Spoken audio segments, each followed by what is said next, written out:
Hello. Hey guys. Hello. Hey, congratulations first of Yeah. all.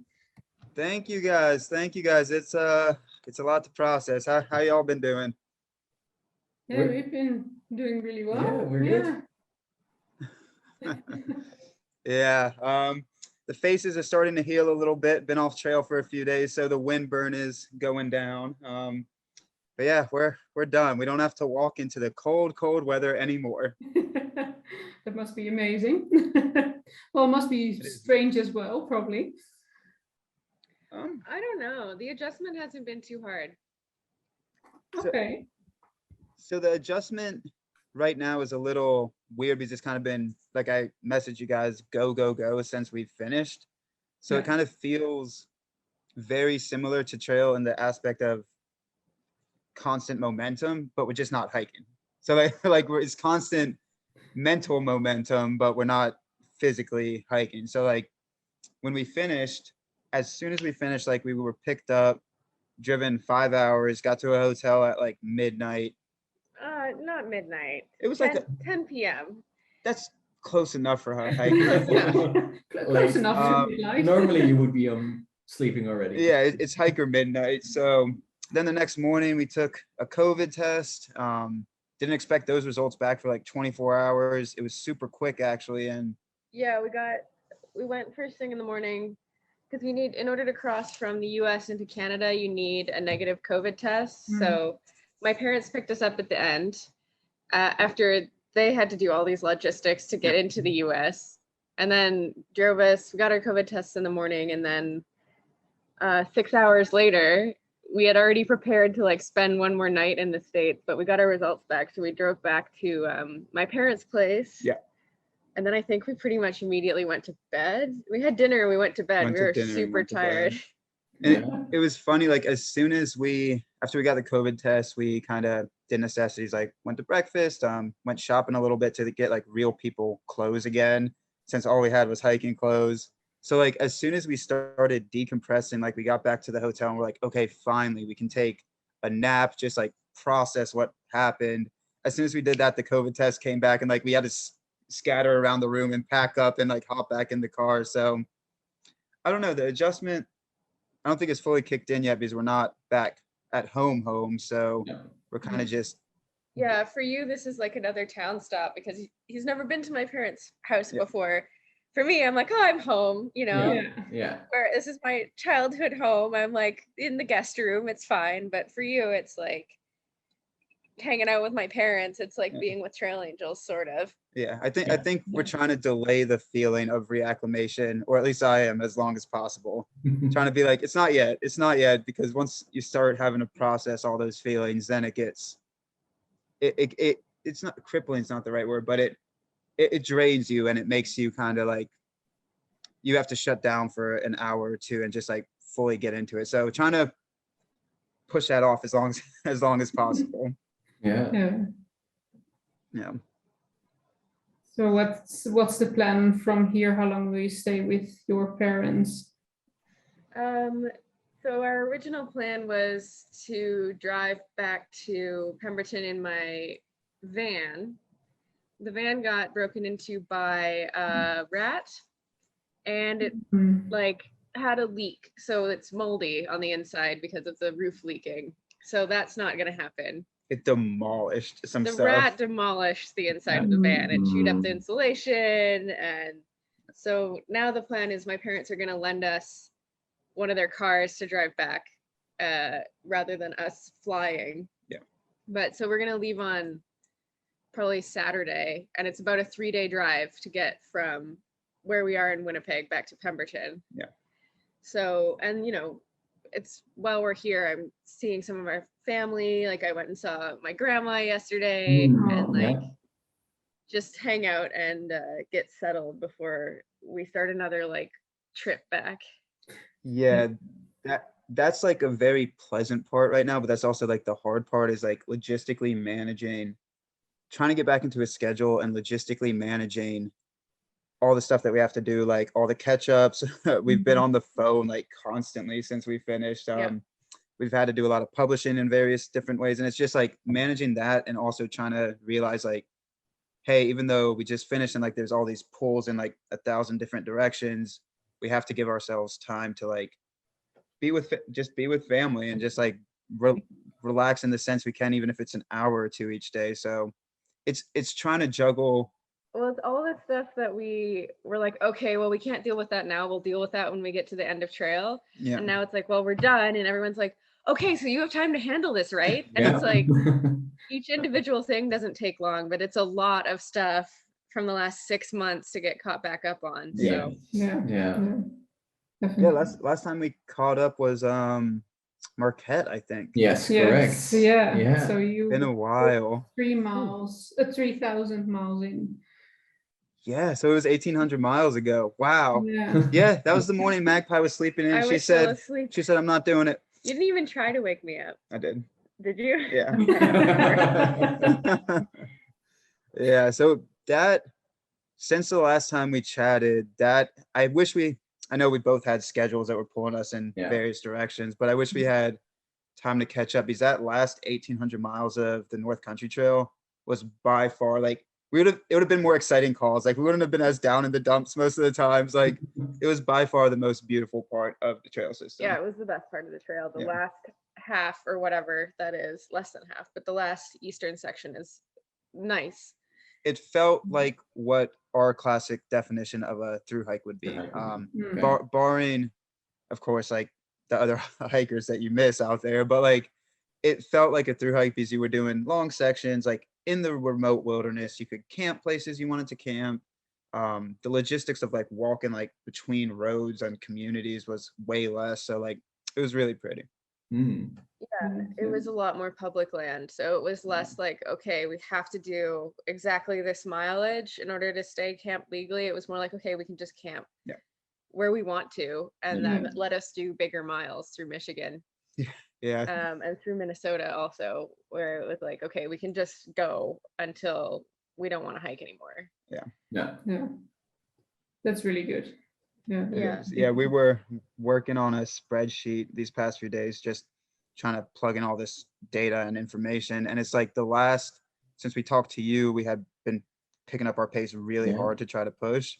Yeah. I think out of the last 1,800 miles, 1,500 of them we did 35 plus mile days. Like we were just attacking it, trying to beat the weather, and it was it was a go mode. It was a go mode for sure. But at that point, we knew we could handle it, and we just had to accept different things along the hike.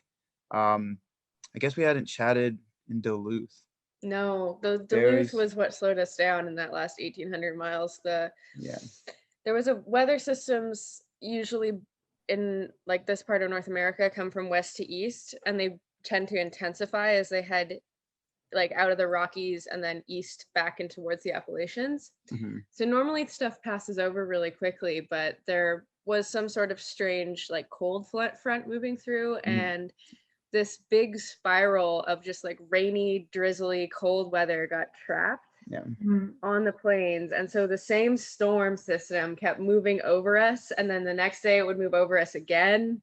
And then 2 days later, it came over us again, and it just kept getting like stronger and stronger every time it cycled. Yeah. And so it was rough. It was cold. It was that kind of cold temperature where it's just above freezing, but it's still warm enough to rain. Yeah. It's just miserable. Yeah. So we ended up taking a couple of short days around the town of Duluth. Yeah. That was one of our it checked us mentally, even though we were so close to the end of the trail. Like what should have taken us 2 days, like took us 5 because of logistics. So like the first day we hit the Superior Hiking Trail was a day out of town. So we had come out of Duluth. So our day was shorter because we started later. So like that was a short day. Then the second day around Duluth, you have like this 50-mile stretch. It goes around the city where there's no legal place to camp, and we didn't want to walk through downtown at night. It's extremely steep because the city is on the edge of Lake Superior, so it's all these cliffs. Yeah. And so we weren't going as fast as we wanted to be, and we were going to be forced to walk through downtown at night with packs on, which we didn't necessarily want to do. Yeah. So we had to go back into the city again and take another rest day. Yeah. Come back. We finally got walked out of Duluth, And then we And ran then we back hit in. into that storm. Yeah. And so Mhm. it was freezing. And so we're like, we got a trail angel to bring us back to Duluth. Yeah. And we're like, okay, we're gonna wake up early this morning. We'll do like a big mile day. We wake up, Constantine's battery didn't get plugged in overnight. So we had to sit there for another 2 hours while his stuff charged up. Yeah. So that was frustrating because like we were ready to do 35s, but then we did 21, 24, 23, 28. But I was real upset about that. That was, yeah. I was like, there's no way we're gonna finish in time now. We're gonna hit the cold weather. This is all pointless. There's no way we're gonna be able to finish the trail. But I can't quit because if I quit now, like I won't know. No, But no. Yeah. it was leading up to those days around Duluth. Like we were getting a little frustrated on how late in the season it looked like we would be finishing. And then we were also like hitting miles, but not our target miles every day. So like even if we were doing 32s, we might not have been hitting that 35. And it just like there was a compoundedness of frustration for the 2 weeks leading up to that. And once we hit Duluth and then all of it went awry for a few days, it was kind of like we had to restructure our mindset on what was going to happen for the rest of the trail. So like we had to be like, okay, we have to be okay that we're just going to night hike more. Like I'm not a big fan of night hiking. Like I would prefer to see the stuff I'm walking through. Yeah. It's just like, we're going to have to night hike more. We're going to have to break camp way earlier. We're going to have to like do all this different stuff to be able to make it even possible to get to the end. And it was relieving. Well, and we also had to decide that we were no longer like we had to decide like, okay, we're okay with finishing later than we wanted to. Yeah. So we were planning the whole time to finish on 31st. Well, we were planning the whole time to finish on my birthday, which Yeah. is the 29th. If the In trail, Duluth, we were like, okay, we're gonna end up finishing on Halloween. Yeah. And then when we had to go back to Duluth, we're like, okay, we're gonna finish on November 2nd. if the trail was the amount of miles it was advertised, we would have finished up on the 29th or 31st. We couldn't control the extra miles that were thrown at us. No. Yeah. And we couldn't control. There were 2 days in North Dakota that we had to take because of bad weather. Yeah. Super bad weather. Yeah. Yeah. So it was getting to the mental line of just accepting that, stuff would change. That we just had to keep walking in. We had to structure our hiking very differently. Yeah. Were you guys Sure. still enjoying it towards the end though? It's like there was a Well, so that's the thing. Sorry. So that's the thing. When we did those Duluth days, leading up to those Duluth days, there was a lot of tension and frustration as we realized we would be getting more and more into the end. But eventually that last day in Duluth, we kind of just reset. Like we reset the brain, reset the feelings around it, and was just like, we're gonna hike. We're gonna just hike. This is And what it is. This is what it is. And we're gonna Once hike we accepted night hiking, Yeah. it got a lot less stressful because at least for me, as the days were getting shorter, it became like more and more like every 5-minute break that we took when he didn't want to night hike, it was like, okay, well, that's 5 minutes that we're losing out of the day that we could be hiking. But after we were like, okay, we're just gonna have to night hike, like it was like, okay, well, we can sit for 5 minutes because that's just 5 more minutes later tonight. And like Yeah. really let me relax. But it was the most enjoyable part of the trail was after that. Like sorry, go ahead. Oh, I'm sorry. So like Superior Hiking Trail is like beautiful. It's this like big destination hike for a lot of people. So it's 300 miles of like real trail with other hikers on it. Yes. Awesome. And then, we went through the Boundary Waters, which is rugged, but also gorgeous. And so for all of this, we had just accepted that it's really rugged hiking and we weren't going to be pushing ourselves super hard. And so we got to just sit back and enjoy it at like a normal hiking pace. Yeah, so once we reset, we did enjoy the rest of it. The rest of it was really nice. It was just refreshing the mind. Like beforehand, leading up to that Duluth part, it was like every 5 minutes, if we were eating lunch, felt like we were being timed, being like, well, if we don't use this minute here, we're gonna lose it on the tail end. So it was like pressure we were putting on ourselves that is necessary in a sense to finish the trail, but not as extremely as we were putting it on ourselves. Yeah. Like we needed to lift that. And once that was lifted and we said, we can just hike, we're going to hike as hard as possible and actually survive mentally the hike. Once that happened, it was happy. It was happy stepping for the rest of the way. Some tough parts in there with like weather and miles, but it was happy. Yeah, I mean, throughout, right, leading up into this, at the end of Michigan and like the beginning of Wisconsin, I calculated like exactly how many miles, and then like, well, if we hike 3 miles per hour, that means we have, I don't remember what it was, but it was like 1,100 more hours of hiking to go. So if we take an hour rest now, then like that puts it an hour later. So that puts it an hour into the 30th. So we're gonna finish at this time, and just doing all of this math to know like exactly when is this going to be over. And like, I was like, every 10 minutes that we rest is a half a mile that we're losing. I caught her multiple times looking at me while we were like sitting for a snack break, and I could see in her eyes she was thinking he's taking too long to chew the food. And once we let go of that, it got good again. Okay, I can imagine it would be very stressful walking with that in mind. Yeah. It was pretty stressful. Well, I was pretty stressed because at that point we were still like, okay, we're gonna finish the 29th. And it was still possible that we would finish the 29th, but if we were gonna do that, it was like, okay, every 5 minutes counts. Like we have to hit our target every single day, no exceptions, no zeros, but we can make it. And then once that was like no longer possible, it's like, okay, well, we failed, so now I can relax because we've already failed. I think the best way to describe it is it was burnout that we were feeling once we got to Duluth, like extreme burnout, physically, like, and mentally. So like the last day before getting into there, we did like a smaller day, like a 28-mile day on relatively easy terrain, like flat-ish, relatively easy terrain. And we'd been doing 30+ days, but that 28-mile day, because of the mental exhaustion coupled into the physical exhaustion, like every step was so much harder. So it felt like a weight was lifted. Yeah. I don't know if we're talking about depressing things, but yeah, I it know, was we're always really talking about it was depression. really nice once we let that weight go. Well, and then when we got to North Dakota too, it was just, you were looking forward to this all trail. Yeah. And yeah, the night hiking in North Dakota, even though it's cold, it's like night hiking in the desert. So it's flat, open, and dark. There's no light pollution. So we could see the Milky Way. Oh, nice. Yeah. The 2 times we saw exploding meteors. Yeah. So that was Wow. really exciting. Huge streak in the sky, and then like, Yeah.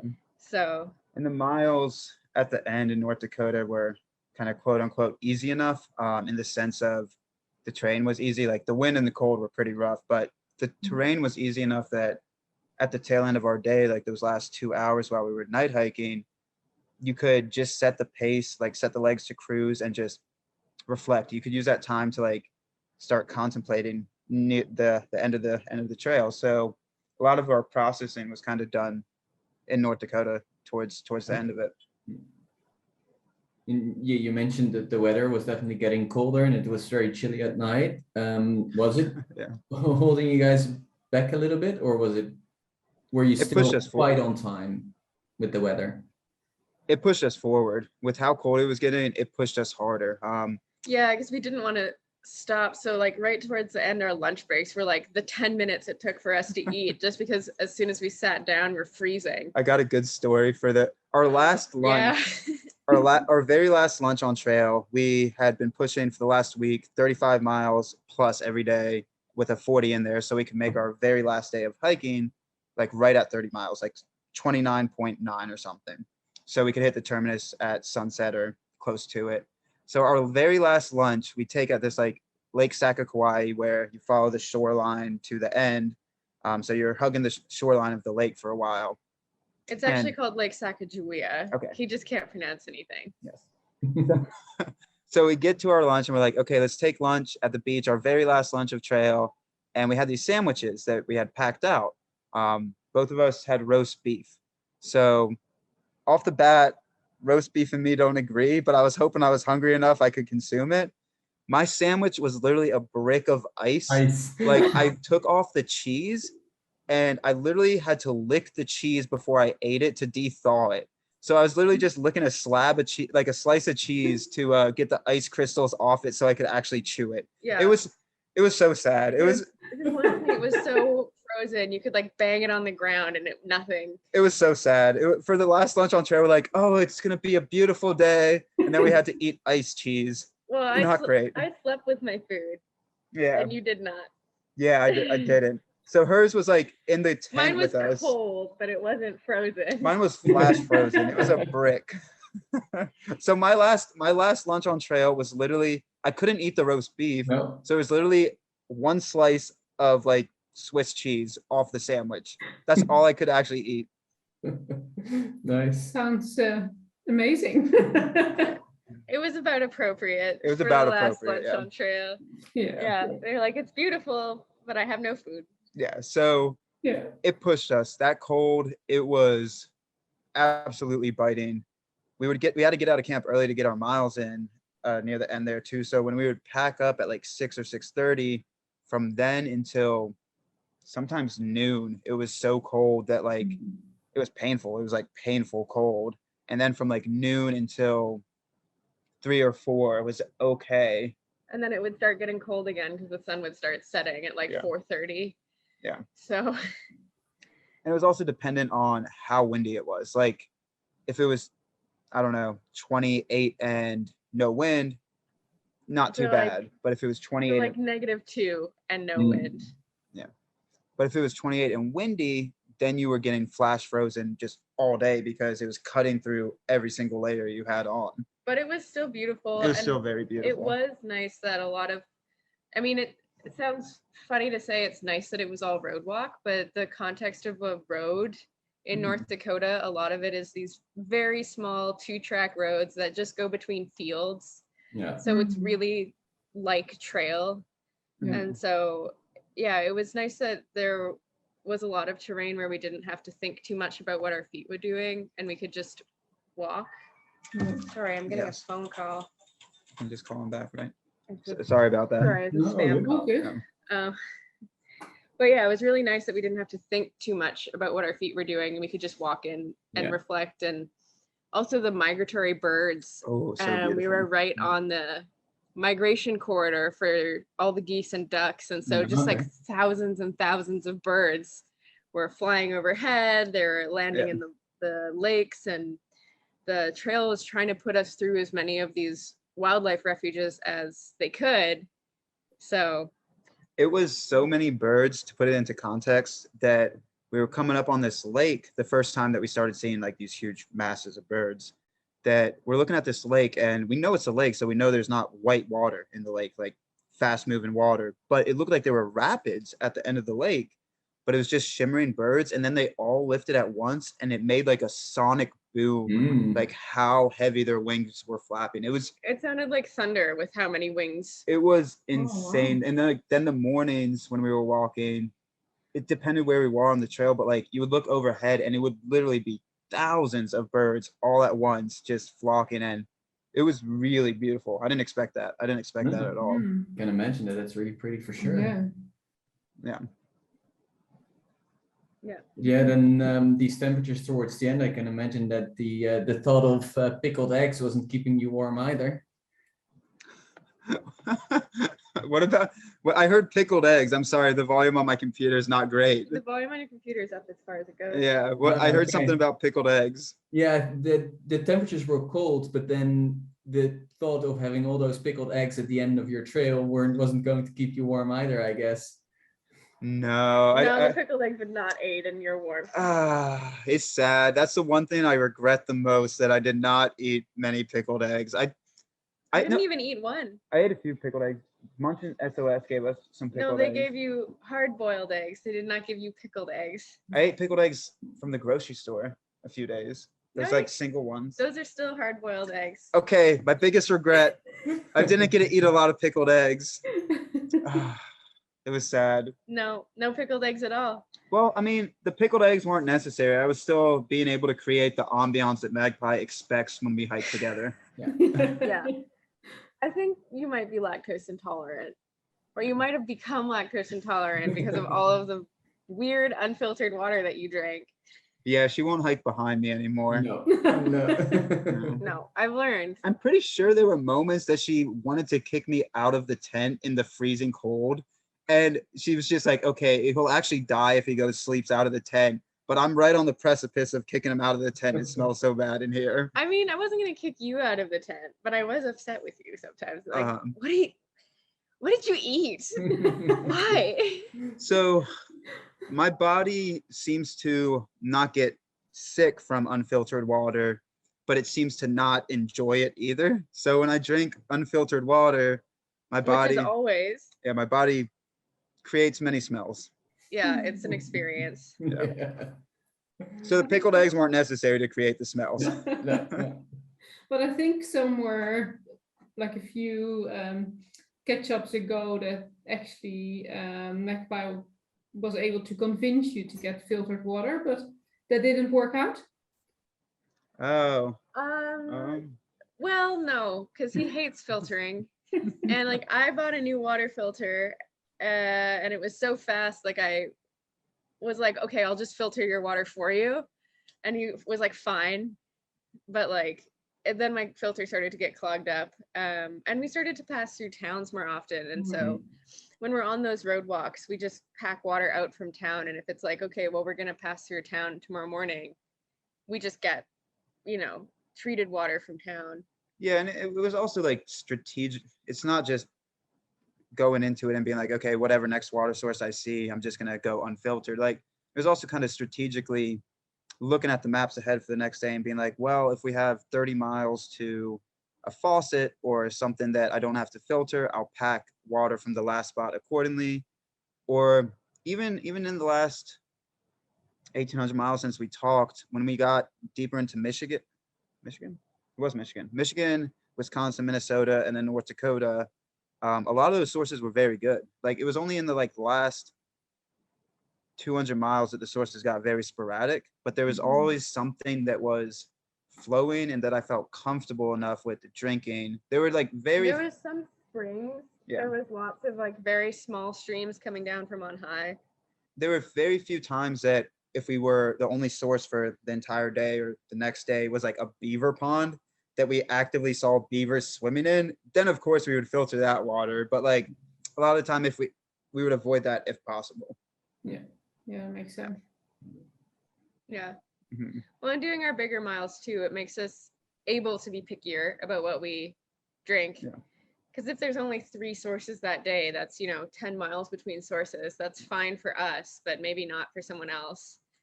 We got warned about the water in Michigan a lot, and then we didn't find it to be a problem. But if you were doing like 8 to 15 miles a day, then yeah, it would be an issue. Yeah, it's with the miles we did that we were able to be comfortable with water. So yeah, if you were doing smaller mile days in Michigan or just going out there for an adventure, you would have to be very strategic about your water because they're spread. The good sources are spread out 30 plus, but inside of that 30, you'll hit sources that you would definitely want to filter. Yeah. And if you look back to the trail, what would you say are your main learning points? Main learning points? Learning points? Oh, did I learn anything? Well, that's a hard question. I got to go contemplate that. Yeah, I don't know. I think we learned a lot about of course it sounds cheesy, but I think we learned a lot about ourselves and each other in the sense of we both know where we go to in ourselves. And we've learned bits and pieces about this on other through hikes, but we both learned about where we go in ourselves when suffering becomes an extreme threshold and I think this was, your lesson specifically. It was like you, after Ohio and some of Michigan, you started to be, I don't want to say less weird, but as we got towards the end of the trail, you started to like come out of I think come out of a place. I think I tried to describe it one time. It's like you had to distance a part of yourself so you weren't in the suffering fully. So like where I found comfort was absurd amounts of humor and absurd amount of weirdness. Like if I could dive into that weird and that humor, it would let the pain and the stuff distance far enough that I didn't have to deal with it fully. Of course, you had to still deal with it, but it felt like you didn't have to deal with the fullness of it. Yeah, you were going into like extreme non sequiturs and like just really, really silly jokes, like really like juvenile, absurd humor, like really juvenile humor. Yeah. And like that was sometimes frustrating for me because I would say something and he'd be like, haha, that's what she said. And I'd be like, I'm asking you a question. I didn't use that phrase. I didn't use that phrase. You did occasionally. It was But you would it was make along some- those lines You though. would make some kind of a joke that was like, just had nothing to do with what I said. And I'd be like, Yes. I'm asking you a question I need the answer to. And then you just repeat the joke. In a different format. I would format the joke differently. And I'd be like, I need an answer to this question. And finally you'd give me an answer. Yeah. And after after we got into like Minnesota, you were like, huh, I got really weird there for a while. I'm like, yes, you did. Like, and then like started figuring out like what that was about. Cause I was like, I don't know. Normally he's like pretty pretty communicative, pretty sensitive. If I'm like, hey, I don't find this funny anymore, usually he would stop. But then that wasn't happening. And so yeah, figuring out for you, even being aware that you were doing that took a while. And then you were like, oh, okay, I think that's where I go when I'm like stressed out and trying to cope. And the humor was always meant as something that would lift both of our spirits. Like it wasn't me not listening in the sense of I wasn't hearing you. It was always something that I was trying, like, because both of us were broken down mentally and physically at that point. It was just like we were low for a lot of times, and it was just trying to lift those spirits because we were still looking down so many miles. And like as that end got closer, it's just like we had to keep going harder and harder and harder and faster and faster and faster. So like you were tired for your future self, and that it made a weird dynamic. Well, and I think because you were so like distancing yourself from it, you weren't like aware of how often you were doing it. And so you're like, no, I don't do it that much. Like, yeah, you do, you're not paying attention. But and like that was something that you learned for yourself, was like where you go in that moment of difficult circumstances with no end in sight is like make jokes.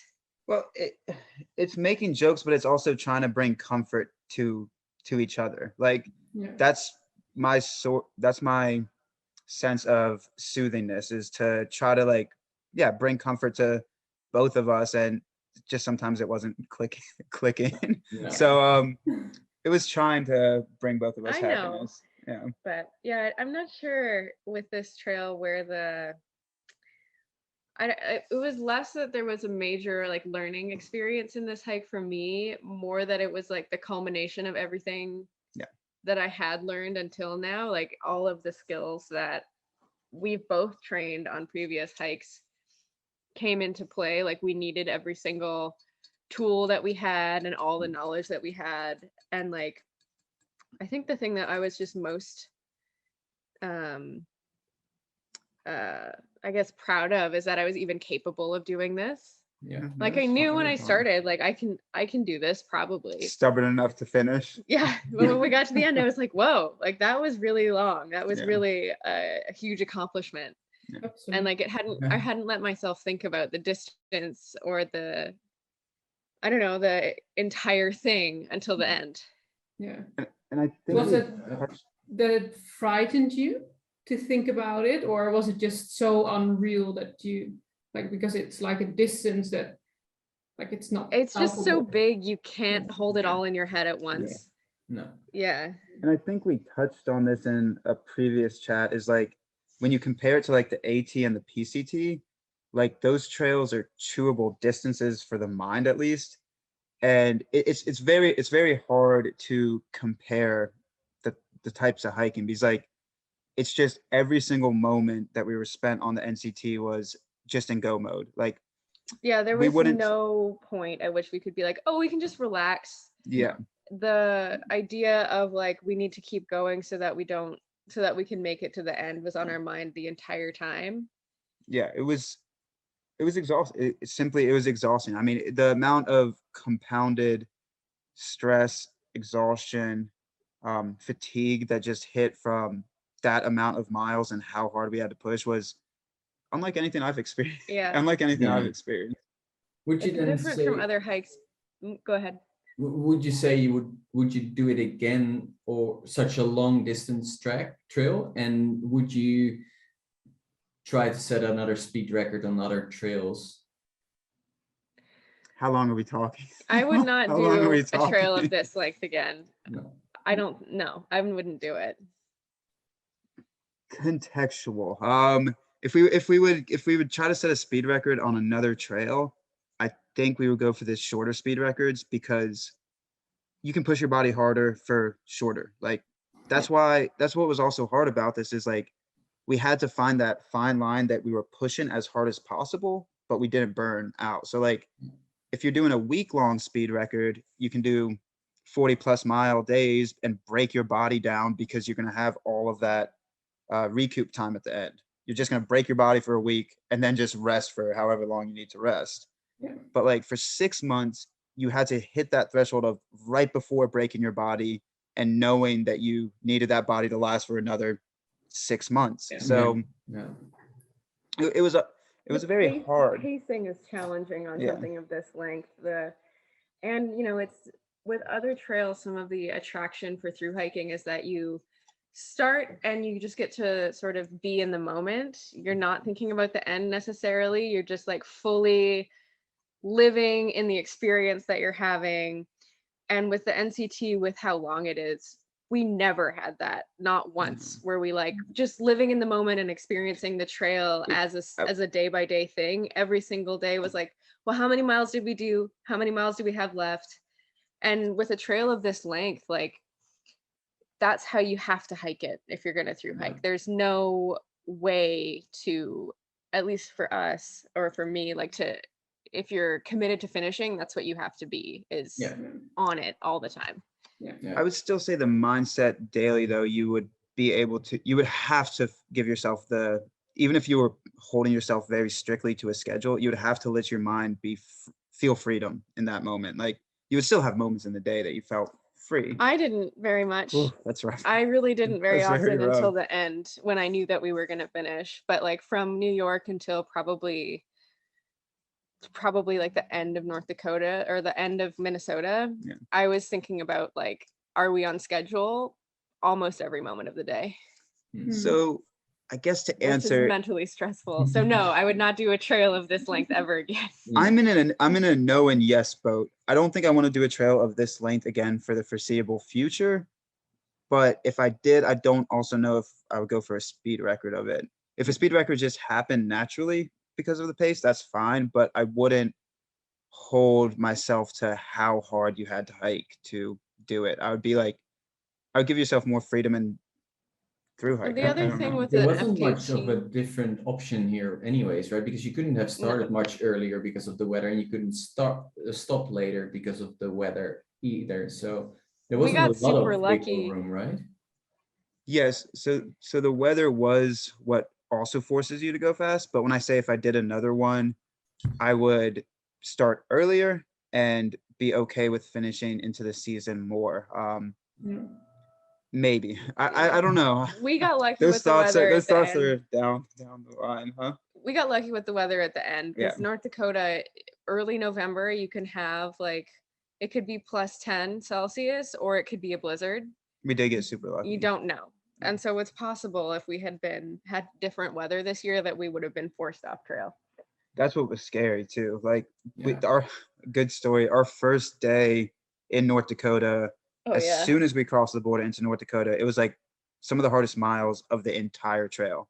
So the 8 miles from this little town of Abercrombie to another little town of Colfax that the trail routes you through. And when we say little town, we mean a grain silo, a corner store, and a park. That's it. But those 8 miles, we had seen the temperature was dropping all throughout the day, but also a big storm was coming in with wind, rain, all this stuff. So if it was snow, it would have been better. But we were wearing every layer. And for those 8 miles, like our core temperature was just plummeting more and more. It was becoming a danger threshold that when we got to the town of Colfax, we had done only 20 miles, but we still were like, no, we're done. We have to stop today.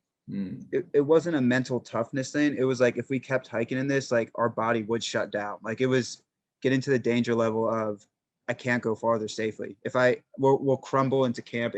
It was that hypothermia stuff trying to set in again, which I don't like. I've gotten too many times. No more. So my mind's already burned from hypothermia. I don't need more brain damage. No, thank you. So we could have had that weather for all of North Dakota, but fortunately we got lucky. Okay, that's good. That scared us though. That was literally our first day in North Dakota, and we're like, if it's like this, even though we're only 400 miles to the end, we can't finish. I don't know how.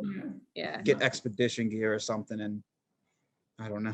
It was scary. It was scary. Yeah. Yeah.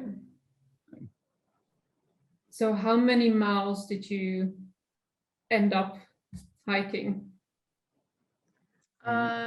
4,830, I think. 4,833.4. There we go. Yes. Yes. 230 miles more than the NCT advertised. Well, we'll cut them some slack. They said it was 70 miles because of Vermont, so that's 4670. So 170 more miles than the NCT advertised. Yeah. Yeah. So that 150 was a full extra week of hiking. Yes. So if it had been as long as they thought it was, we would have finished on my birthday. So our pace was spot on, except that they lied. They didn't lie. They didn't lie. It was just, there's just such a big trail. It's hard to. Too big. They lied. Oversee. No, they lied. Yeah. Yeah. Yeah. And then that moment came that you reached the finish line. How was that? Because you mentioned earlier that it was a lot of mixed emotions. I was just happy to get there. I mean, Constantine, okay, the last mile, Constantine played this like really sad song out loud on his phone and made me cry. I'm like, you jerk. Like, I wasn't going to cry at the terminus, but you put on this song. It's your fault. It was a whole lot of feels. It was Yeah. a whole lot of feels. I don't know. We're both have done so many through hikes at this point that I don't want to say it's not monumental when you finish, but like you expect you're gonna feel just a wash of emotions and like break down. And when we were picturing this terminus, it's like we're gonna hit that sign and just like collapse, just like be so done. But by the time you get there, I think your brain does something else, and it feels like you touch the sign and you're just like, what happened? What happened? Like you can't process it. It's just going so fast. Well, and like So you were feeling towards the end of the trail, like you were starting to process like, oh, we're really going to get to the end and like we get to stop hiking. And like, I've never been 6 months on trail. He took 6 months to do the AT. that's mean. She didn't have to throw that in there. But so for I went me, super slow. Yeah. I got to the end of this and I just couldn't process the idea of like, we don't have to hike tomorrow. We get to stop. And so I didn't feel anything different until the last like mile and a half. We left a roadwalk and got onto like this little piece of trail going towards the terminus. And I was like, oh, it's like really over. Like I get to stop hiking, and then all of the feelings. But yeah, often the actual terminus is anticlimactic and you have all your feelings in the last couple of miles because you get the like, okay, here's the last trail junction. Yeah. Here's the last blazes. Like this is like the last time I'm gonna pee on this trail. Like you have all of those like last moments, and then you get to the terminus and you're like, okay, take pictures, let's go. The last lunch was fantastic. Peace ice I don't know. But then there's also, it does hit you. I don't know. Little bit. It hits, you do feel it. So like when we got there, we spent 30-45 minutes there, and like at one point, I don't know, we just hugged each other for like 10 minutes, just like letting it go, just like sighing out like all the stress and like all the hardships, and like it's hard to define. It was just just letting go of the trail and like putting on our regular personalities again. I don't know. And it helped because like my parents came to pick us up. Yeah. And so they're super excited. They haven't seen me since before COVID. So like they're really excited to see me, and they're at the end and they're like taking pictures and celebrating with us. And that helped it feel more exciting and less just like, okay, we touched the sign. Yeah.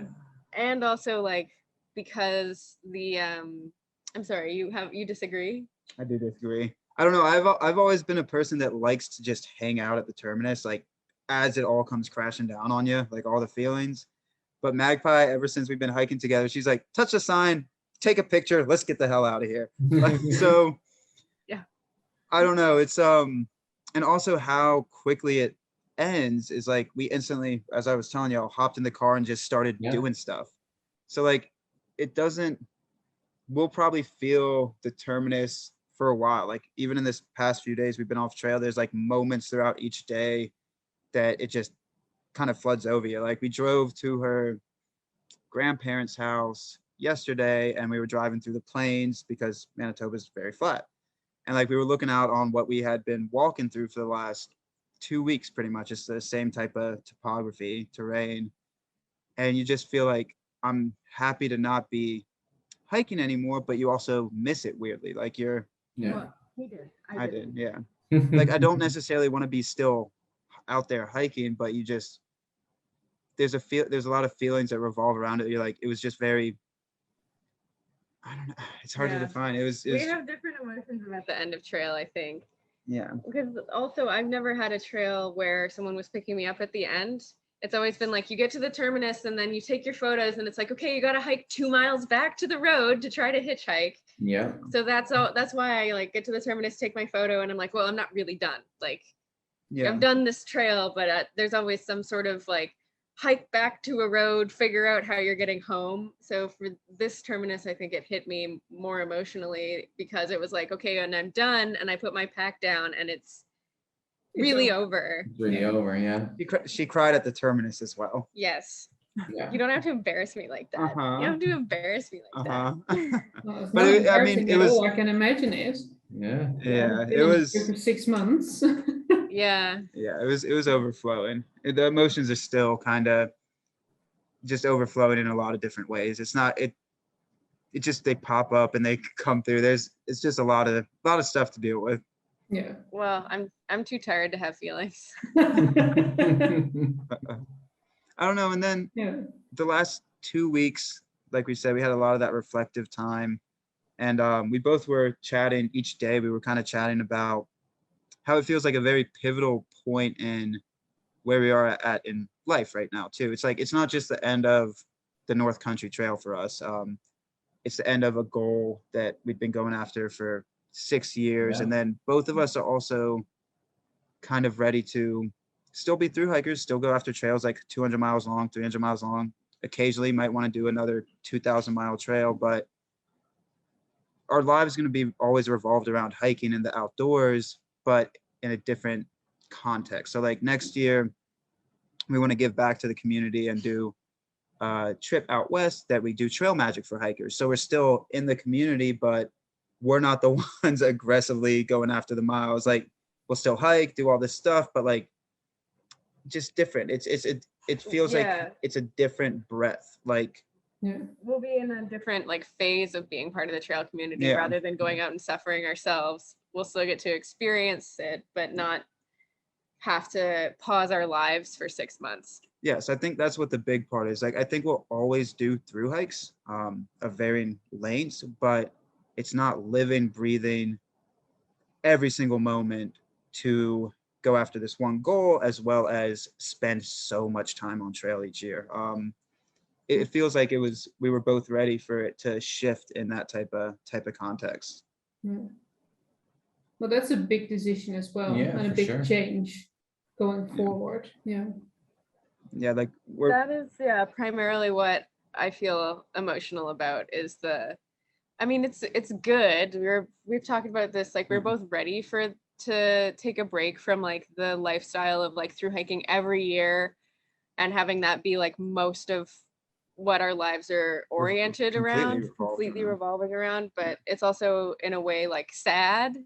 Even though we're ready for it to be over, Yeah. it's also like, well, but this has been such a big part of our entire lifestyle for years. Yeah. So it's a little bit, it's exciting and a little scary and a little sad to see what comes next. Yeah, it's Yeah. it's a new field. Like I don't know what it's going to be like to not have to compress life outside of trail into 4 months when we're not walking. Like to have freedom to use 8 months of our time to do something, and then maybe use 4 months to hike, or 9 months of our time and use 3 months to hike. Like it's just And not continuously, but just Yeah. go for a month. Yeah. like we always still want to do trails. It's just for the time as these next years kind of unfold, we're fantasizing about the stuff that we can do off trail while still being part of the through hiking world. It's Yeah. like we're Yeah. fantasizing about Like- redoing the kitchen floors and stuff like that. It's like, Like I don't even own shorts. Like I only own hiking shorts because there's no point for me to have summer clothing. yeah. So I'm like, oh, I can buy like cute summer clothes. Yeah. So yeah, it felt, yeah, pivotal is the best word. We're excited to see where it goes. Feels so strange, even at least for me, to hear the story and now hear that it's over. It's just Yeah, yeah. we've been talking for quite a few months indeed. So Yeah. also, yeah, for you the whole season, like Yeah. so many miles, so long, started so early. Yeah, 9 months on trail is a very long time to be a person while also not being a person. Yeah. And Yeah. I don't know, you get, like anything, you adapt to it. And that's what I really wanted to do this year, is go after the miles and finish all 11 national scenic trails. So that was the goal, and I got after the goal, but doesn't mean it was any less, like, there were moments that were tough, like anything. And Yeah. I don't know, it's going to be a while for all of it to sink in. Yeah. I don't think it all can sink in right now. No. No, that probably will. Yeah, definitely take a few weeks, maybe even a few months. Yeah. To Yeah. really Especially adjust. adjusting to a different kind of lifestyle and finding the right balance and everything. Absolutely, yeah. Yeah.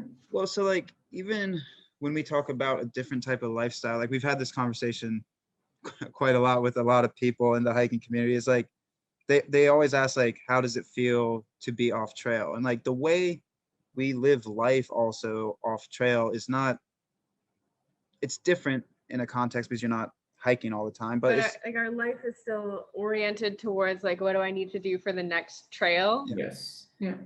And so it's not that different until Yeah. now, but even now, like we're still both really involved with the hiking community off trail too. So yeah, 11, I mean, our business 11 Skies is built in the through hiking world. So like, a lot of the time each day when we're working, we're spending our time talking to other through hikers, talking to other outdoors people, talking to other partnerships in that world. So it's like, you're not on trail, but you're still on trail. I guess, in a sense. Yeah, absolutely. Yeah. And I also think we're pushing off the feelings until later. Somebody sure is avoiding his feelings. I don't like dealing with feelings. It's too much. I'm gonna push. I'm gonna keep pushing. Well, probably when you get back to Magpie's home and just have that time to just be with the two of you, and then probably that will come crashing down and you will have to deal with it at some point. But I do think that's when it's gonna be. Yeah, when we actually get to our house. Yeah. Because right now, it's trying to manage 1,000 different things, time, schedules, all that stuff. So your brain's constantly going. But once we like let that sigh of relief, hit the home couch and sit down for a second, I think that's when it's gonna come crashing down. Yeah. Just one more question for the record. What was your speed record? Oh, very curious. 100. It was 186 days, 9 hours, 21 minutes and 18 seconds. I'm pulling it up right now. 186 days, 9 hours, 38 minutes, 21 seconds.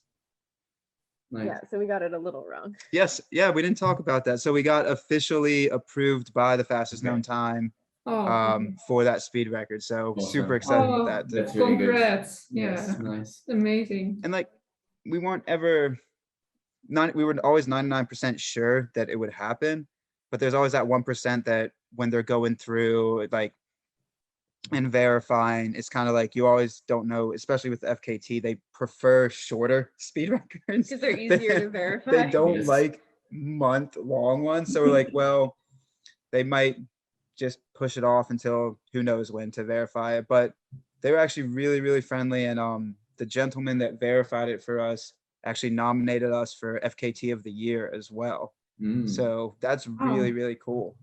Yeah, it's pretty exciting. That is really exciting. Especially considering that we spent all that time. So when you're doing an FKT, you have to stick to the trail exactly. Yeah. and there are no alternates on the NCT because nobody hikes it that much. So it was like, okay, well, instead of going 5 miles on this other road to go into town, we have to do 5 miles, 1 mile out, 1 mile back, and then keep going. So I'm glad that that was worth it, having to stick to the pure trail route, because there were many places where that was not the route that made the most sense. So yeah, that was, I mean, I don't know how much longer you guys want to go, but that also was like a very hard part of it, is since the NCT is still always growing and doesn't have official alternates yet, you always have to stick to that regular route. So like on a different trail, like the CDT, if there's a town up here and the trail goes down here, you can go like this and then come back to the trail and not have to walk back out. But like with the NCT, if we walked a mile up, we would have to walk that mile back. And then if the trail was like up here, we would have to come across, like do all these like different box shapes to make sure every connected step was connected. Yeah. So that made it difficult. So I'm glad that FKT, after doing all that to just ensure that the FKT would count it as official. Yeah. It counts. Amazing. It was worth it. We did all those loops and it wasn't for nothing. Time to go set the FKT for the yo-yo of the NCT. No. Did you I ever make that refuse. trip? Did you make the trip back to the road that's normally closed for pedestrians? Oh, the bridge. We did. Oh, the bridge. Yes. Yes. So that was the one point of contention that the FKT actually emailed us about, because the logistics around that to fall underneath self-supported, you had to hit all these parameters. Like you had to, self-supported means you don't take any assistance that's not available to any other hiker. yes. So you can take a cab, but you can't call a friend to come pick you up. Yes. Mm. Or you can hitchhike, but you can't like. You can't have a personal relationship with the person that picks you up. So like the way we handled that was there were NCTA trail angels in the area. So the NCTA trail angels offer their services to any other hiker that travels through. Yeah. So that means that it's not we're not getting special assistance from like a YouTube follower, for example. Like it's a trail angel that any other hiker could call and get a ride. So that workked out. Yeah. So yeah, that was a big thing that day. I guess we hadn't talked since then either. No. That day was a logistical nightmare in itself. We had to, leading up to it, we had to hike 34 miles over really hilly terrain to meet the ride at 8 p.m. And then we drove 6 hours. 6 hours. We got dropped off at like 2 in the morning. So that we could make the bridge walk when it opened at 7. We just stealth camped in like a in middle like a city park. Yeah. So we woke up, we fell asleep at 3 a.m. Woke up at 6. Packed up.